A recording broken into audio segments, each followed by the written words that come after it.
what's up, y'all, and welcome back to my channel. Do y'all see this cute little look, y'all? I'm feeling the jet black in the curls.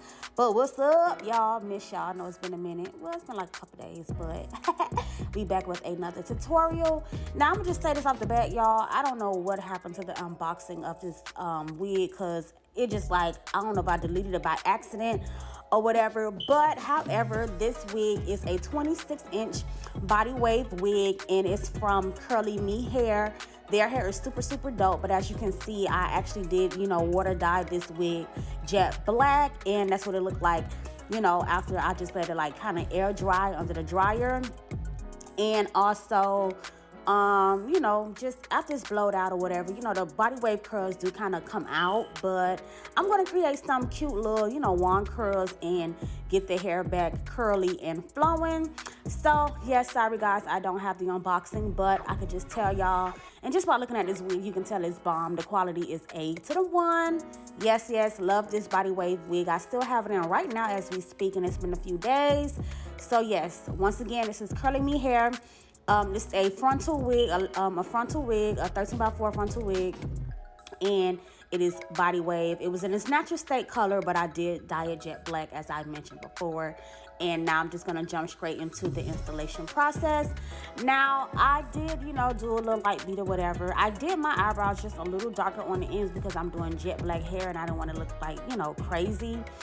But I went ahead and I cleaned my scalp area, like hairline area, and let y'all know now, I do not feel like doing a ball cap. That's why you do not see it. And I'm gonna take this out because it's my baby birthday this weekend and we are going to Orlando. I just love Orlando. If y'all know me, y'all know I'm always in Orlando. But yes, I'm going to Orlando, and I will have some water videos for y'all. I will vlog it. We will go live. We're gonna be in a little 8-bedroom mansion, child. This is like a spoiled ass 4-year-old. I tell y'all, no lie, kid. But yes, I'm going to show you guys all of the little, fun stuff behind the scenes. But nevertheless, I am using the mini lace mill adhesive tube glue, and this is very convenient, like I mentioned before, a little travel size, or if you just want to sample the glue out first before you buy a big bottle, because we do have our minis, our regular size, our medium size, and our mega sizes are back. So this is the smaller size that you can get, and it's $15, and you can just, use this as your sample glue or your travel size, whichever one, you prefer to use it for. And I'm just taking this glue and I'm just spreading out, my layers. I did 4 layers with this install, and my intention was to only do 2, but I was like, you know what, let me just go ahead and just let that thing just really sit. Even though it was a temporary look, I just like for my stuff to be stuck, you know what I mean? So I applied all the layers, and as you can see, they are drying quickly. I did not cut anything out, so you guys can see how quickly it does dry. You just have to really take your time and spread it out as flat as possible, okay? So you just squeeze the tube to push the glue out, and then we don't need to squeeze no more. You just stop squeezing and you use a little squeezer nozzle part at the top of the glue to just spread everything out. And once this last layer gets clear, I will go ahead and begin to tack my wig down.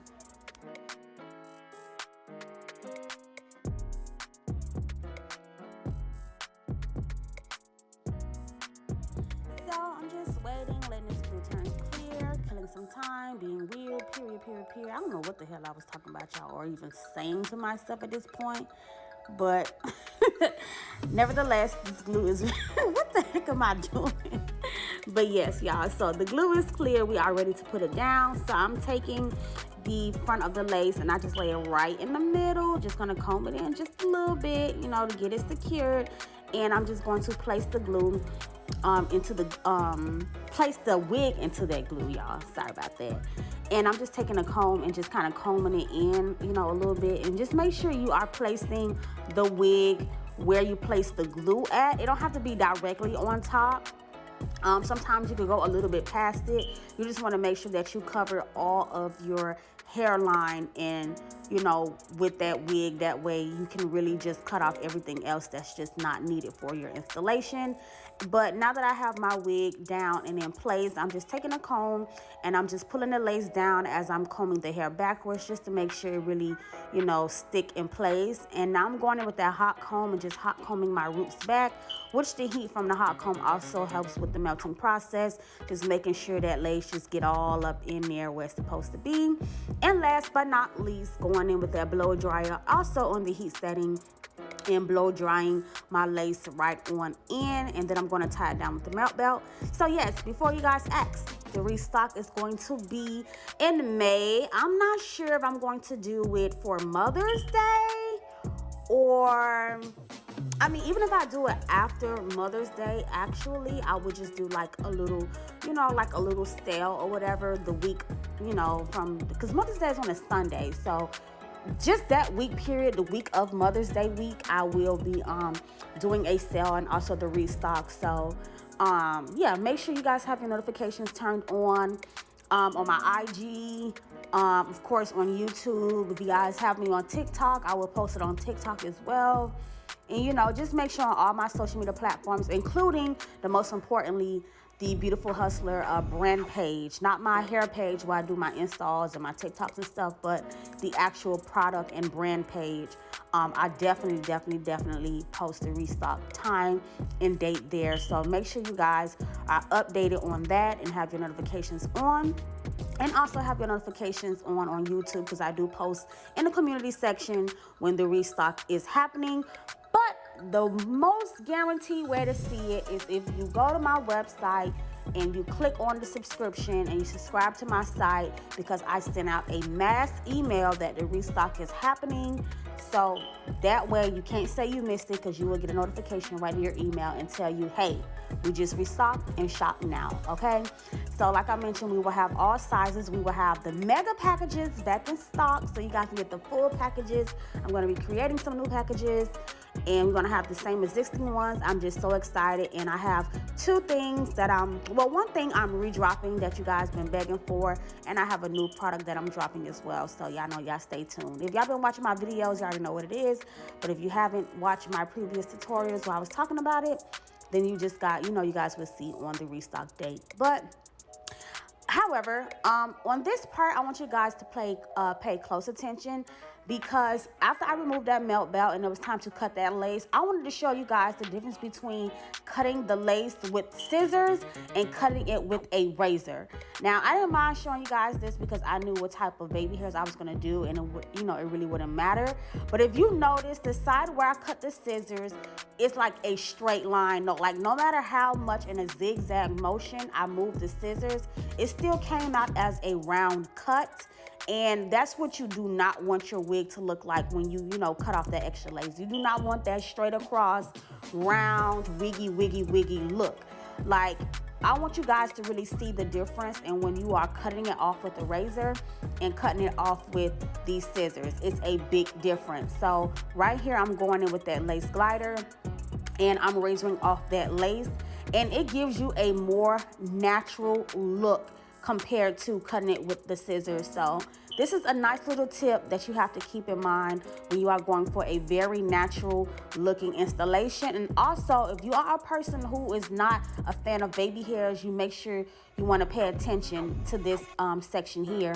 And as you can see, after I cut that side off with the razor, even the way my wig is sitting on my head, it looks totally different. Like, with the razor motion, it's like it's kind of flowing and making creating a nice little hairline effect, but on the other side it's just like a line. Okay, so make sure you guys pay attention and understanding why technique is very important. You got natural looking over here, and then you got wiggy over here. Natural looking over here, wiggy on the other side. So it makes my hair look like my install is not even, which is not, because of that one slight little difference in that razor cut from that scissor cut. But like I said, I did this for educational purpose. So just do it the correct way, the razor way. It gives you the best results. But nevertheless, I'm going to go ahead and get everything prepped up. I'm just hot combing out the roots. I'm going to do a middle part, and like I mentioned, I'm going to add some curls, which I'm going to show you guys later on. But I'm also going to show you guys how to get that lace melted. and to blend with your skin, because right now, as you can see, the lace was still looking a little bit white because the lace on this wig was very, very whitish. But when you apply that foundation on there that second time, which you just see me do right here, it blends that lace right on in. So I always mention sometimes you might have to apply foundation 2 to 3 times to really get your install blended, but you got to just do what you got to do to achieve the look that you're going for. So I did go back in with that second round of foundation to really get the lace to blend. And now I'm just going to pull down a section for my baby hairs, spray my lace down once again, well, for the first time with that tresemme, and then tie it down again with the melt belt.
So I went ahead and removed the melt belt, and I'm gonna go ahead and start my baby hairs. You already know today just wasn't a day, it wasn't working out on camera. So I just went ahead and did them off camera. I just did the quickest, easiest, simplest baby hairs I could do, which is the 2 little, swoopies on the side. Like, I never really do my baby hairs like this, honestly. I always do one across the center. But I just felt like with the style that I was doing, it was just going to be cute. So that's why I just did those 2 right there. And I just added a little more tresemme on the back of my finger and pushed the lace in some more because I felt like it wasn't, I felt like the color of the foundation wasn't blending like how I wanted it to. So that's why I just went back in and added a little more for the foundation at the front so that foundation can really set into that lace and give me that natural color. But I also sprayed a little more tresemme at the front of the wig because I wanted to kind of give it that push up effect. So I kind of like molded it upwards. That way when I comb the hair down, it would give me like that humped look. And before I began to create my curls, I just pulled the hair to the front and I just took the lace glider and used the razor side and just razored the front end of the wig just a little bit because when I curled those 2 front pieces, I wanted to, wanted it to have that layer look without actually cutting like full layers in the hair. I just wanted to have, just that little, just that little shorter look in the front. And I'm just taking my wand curler and curling everything away from the face. Y'all see, I had to kind of think about it. I'm like, wait, away from the face. But yeah, I just curled everything away from the face. And what I loved about this wig is how easy it curled. Like, honestly, when it comes to curling, you should get the best curl and longer lasting curls from body wave hair. Like, you supposed to get the best hold with body wave hair. And when I tell y'all, this hair curled so quick and so easily, like I didn't even have to let the wand curler sit on there for a long time. I just wrapped it around, held it for a few seconds, and then I released it and moved right on. I just kind of like scrunched it up and then released it. And I'm just gonna go ahead and curl this whole side and then show you guys what it looks like when I brush this one side out, and then I will go in and curl the other side.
So that was the curls tight, and now I'm just gonna go ahead and take my fingers and just finger comb the curls, and you just see how it's giving a girls what it's supposed to give. Yes, curls, yes, curls. And I'm just combing everything backwards with my hand, and you know, just letting y'all see, let y'all see. And here is the other side. I just finished curling it, and now I'm just rubbing my fingers through it, and I just love how these curls came out. It was so pretty, and just those little light layers in the front really made a difference on the wig. And this is what it looks like all around. But we're not done yet, of course not. Now it's time to clean that part up. I'm going in with the same foundation and just lining it up really good to give it that nice clean look. And I did not use any black spray on the outside part. I just thought, you know, I felt like the concealing part was good enough to really give it that look. But yes, curls is popping. I'm feeling the jet black. This CurlyMe wig got me feeling so cute. Let me know what y'all think down below. See you next time.